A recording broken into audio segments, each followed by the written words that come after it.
Today, I am taking you along as I share some hints of springtime around the homestead.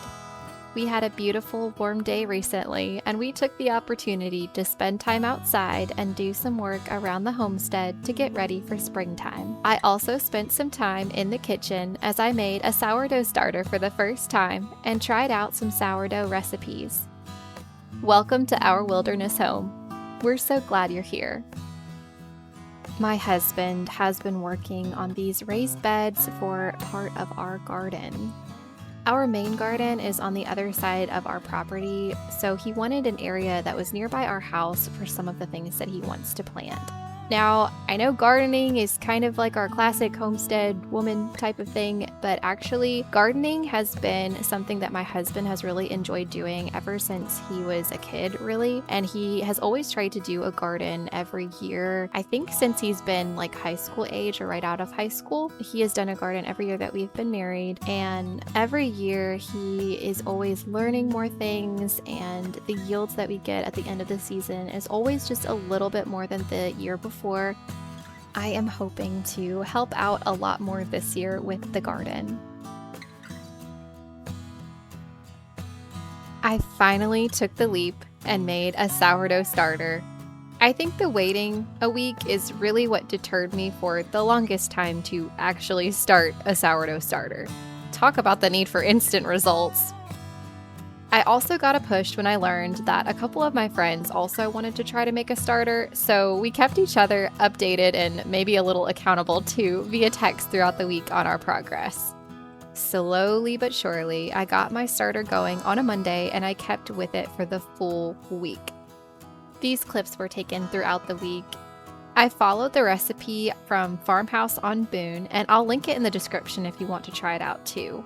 Basically, the ratio for this recipe was 1 cup of flour and 1 cup of water after each discard, each 24-hour period. And then the final 2 days, I believe it was, you would discard and feed the starter every 12 hours. I did a mix of organic all-purpose flour and whole wheat flour.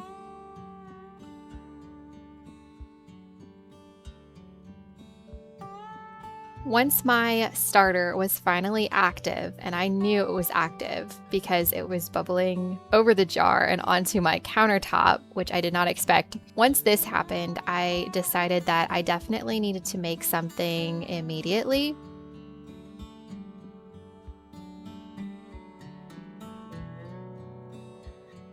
I had already accumulated quite a bit of discard at that point, and I had been looking up recipes and made a couple of things. But I knew that I wanted to make graham crackers. They didn't necessarily have to be sourdough in my mind, but my husband really enjoys graham crackers, and I know he's been wanting me to make some for a while now. So I decided to go ahead and give it a go with this sourdough. I used active starter this particular day because, like I said, it was literally bubbling over onto my countertop, so I had to do something with it, and I already had a lot of discard, so I didn't really want to just add more discard. I decided to use the active starter, which was perfectly fine. The recipe could go either way. I do plan on making this recipe again with discard, since I do have quite a lot of it at this point. This was my first time measuring out ingredients in grams on a scale, so it's definitely a learning curve, but I think I kind of prefer this over using measuring cups. The sourdough graham cracker recipe is from Farmhouse on Boone as well. It was so good. My husband also shared a few of these crackers with his coworkers, and they also really liked them.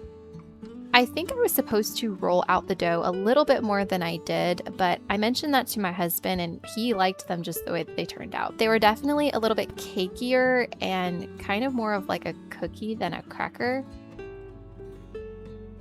The thicker consistency reminded us of the cakey part of an ice cream sandwich, and we are planning to try making our own ice cream sandwiches with our homemade ice cream soon. We think that that would be so delicious, and perhaps I'll modify this somehow to incorporate some cocoa powder so that they can actually be more of like that classic chocolatey ice cream sandwich flavor.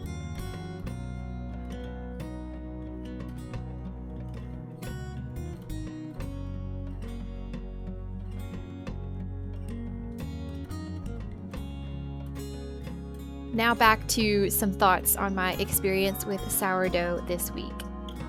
Unfortunately, my first attempt at making a sourdough loaf was unsuccessful. I am hoping to get a larger Dutch oven at some point soon, as mine is a smaller one and I didn't know if it would work for some of the recipes that called for a Dutch oven, so I just decided to do a loaf recipe instead.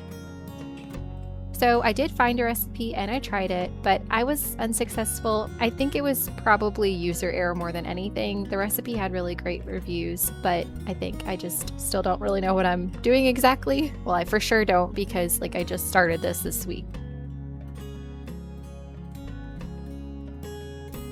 But my loaf turned out kind of looking and feeling like a football, so if that gives you any idea on how that went. But I'm excited to try again, and I'm definitely not discouraged because I am very excited to start baking sourdough items and have the additional health benefits of sourdough in our food.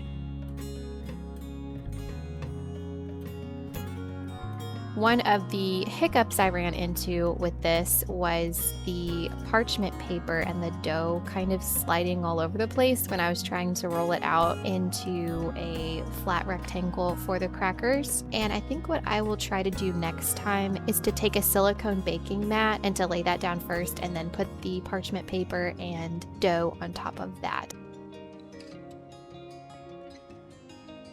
I did not realize how much discard would be produced from the process of making a sourdough starter.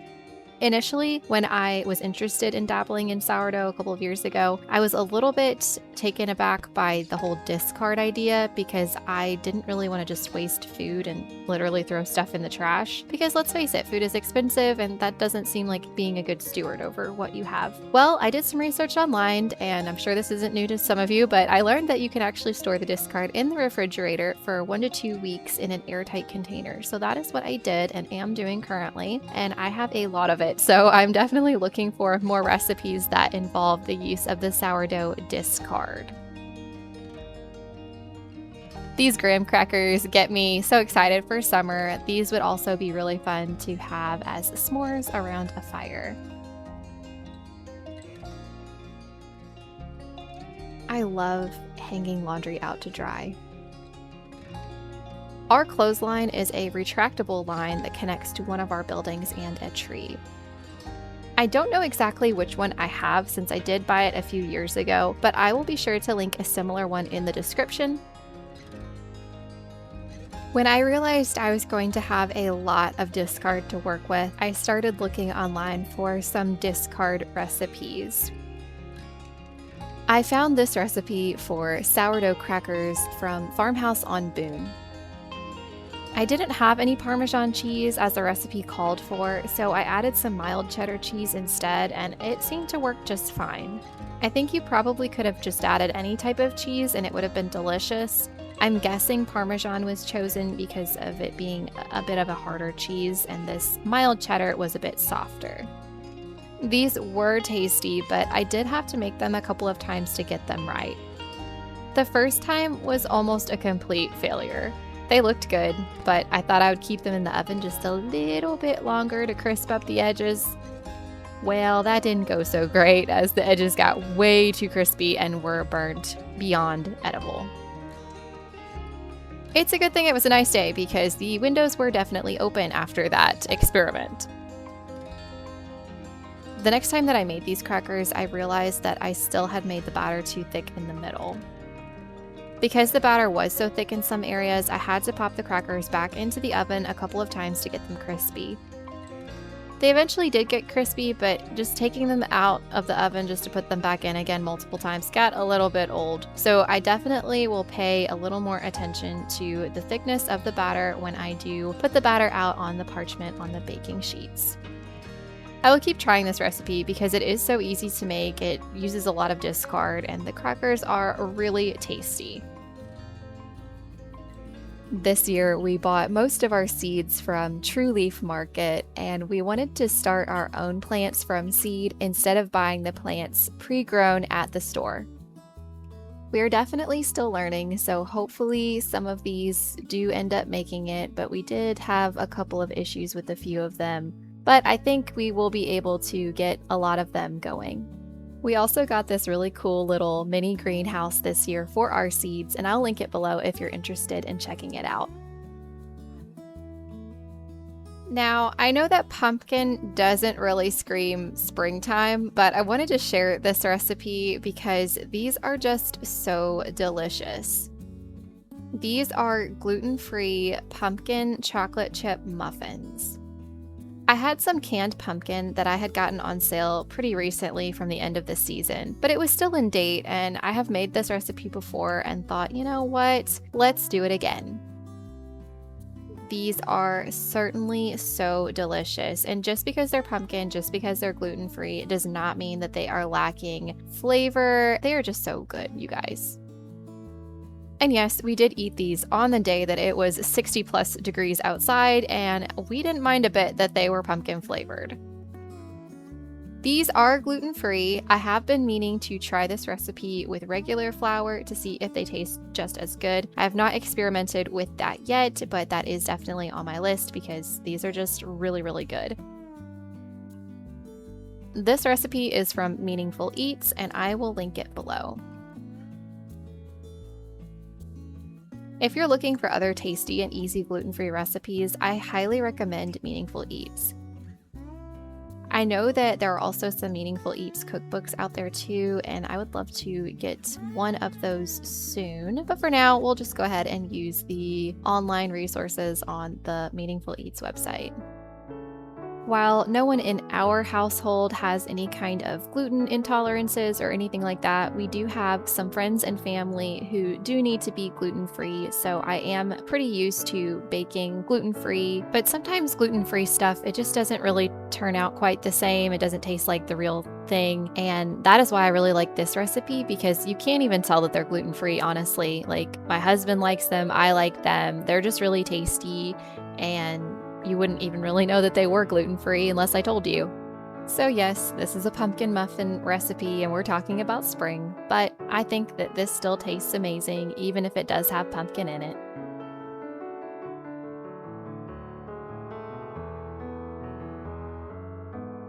Thanks so much for joining me as I have shared some recipes I've been trying lately and the glimpses of springtime to come.